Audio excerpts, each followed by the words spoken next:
Welcome in, IllinoisPrep.com. Skylar King, talking girls high school swimming in Illinois. As always, you can follow me on Twitter, at SkylarIPrep. Hit up the message boards. Let me know what you're thinking. Any big performances you saw? I saw several this past week. Finally got out to my first two meets. Thursday night, Neuqua and Naperville Central. Neuqua, obviously, a ton of talent. Weren't all swimming their number one event, although both their state top 12 breaststrokers were. Both look good with 108s. And, you know, G. Del Sando went 505 in the 500. And, you know, she can do everything. You know, she's a sprinter. She's a backstroker. And that was pretty impressive. And on Saturday, I got to see Hinsdale Central and St. Charles North. Megan Popp, the St. Charles North freshman, got to see her for the first time. 207 in the IM, 107 in the breaststroke, and really probably cost herself a pool record in the IM at Hinsdale Central. The record, I believe, is 207.07, and it was set by I think it's Ashley Wellenhofer back in 2001, and little too long on the glide going from backstroke to breaststroke. You know, lost some momentum. She does the fancy touch and then flip turn from back to breast. And I think if she didn't have that glide in there, I think you'd have been talking about a 206 and a new pool record at Hinsdale Central. So very impressive performance out of her. Unfortunately, Zima and Reynolds weren't there for St. Charles North. Could have seen a little more of the complete team for the Stars there. But again, Megan Popp's going to make them one of the tougher medley relays in the state.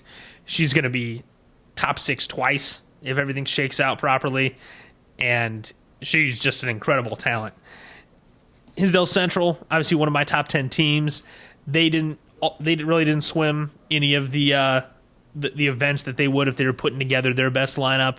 Heidkamp, obviously one of the very top flyers in the state, with the 500 in the backstroke, won both of those. Abby King, who was a distance girl, won the 100 free. So showing some versatility for both Neuqua and Hinsdale Central. And again, both pretty clear top 10 teams. The other thing I've been doing is just trying to figure out all these meets to go to. Ton of good stuff coming up. I'm going to go into a lot of Tuesday dual meets and as many Saturday invitationals as I can.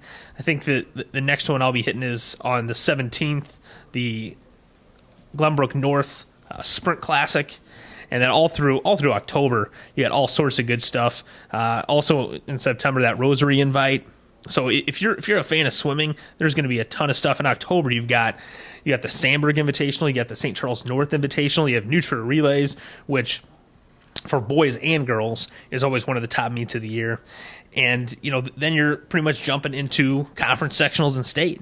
And so it seems like the season just started, but, you know, in another month, you're going to say, oh, there's only a month left before conference sectionals and state. So be sure you're taking that practice time seriously, because the postseason will be here before you know it. And we appreciate the coaches that have been sending in some times for those top times lists. We're trying to put that together and do something a little different than other top times. We want to make sure we give credit where credit is due and put the names with these relays. And so if you don't have names with your relays, we'll still put it up there. But if we get the names, then we'll have more than one relay for each school, which is a little different than like the Evanston top times list, which has been around for so many years.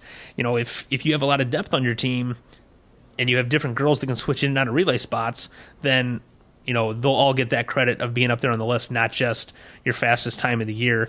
And that way people also can get a sense of, you know, how talented all these different teams are, that they can put so many different combinations together and still put up really fast times.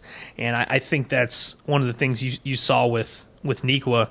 If you were at that meet on Thursday, so many sprinters, and that's what makes the difference when the end of the year comes around. If you got girls that can sprint, you know those relays are going to be good. You're going to have people that are making a run for top 12 in the 50 and the 100 free, and Neuqua's certainly got that, and they certainly have the odd strokers wired when you talk about D'Alessandro. Brooke Bedford, I thought, had one of the more impressive swims. She gave Roller all she wanted in the 100 fly and went 59.2. Definitely a pleasant surprise. That medley relay was, is one of the top in the state. Went out, broke 50. And so, endless potential for the Wildcats. That's going to wrap it up for us. Next week, we're going to have a lot more to talk about. We'll be previewing some invites, like I said, that are all coming up, really starting on the 17th. We're going to try and hit an invite almost every Saturday. Nequa, though, is hosting their invite this Saturday, 10 a.m., so should be some top teams there. A lot of great swimming still coming up here in the state of Illinois. Again, that top times list, we really want to try and get that going, make that like a one-stop shop for anyone that wants a recap on what's going on during this swim season. Coaches, submit your times. We have the standards up there. Anyone that goes faster than that, send us an email, and we'll be sure to pop those in there, and hopefully this top times list will fill up pretty quickly. So until next time, you can hit me up on Twitter @SkylarIPrep, and we will see you next time here at IllinoisPrep.com.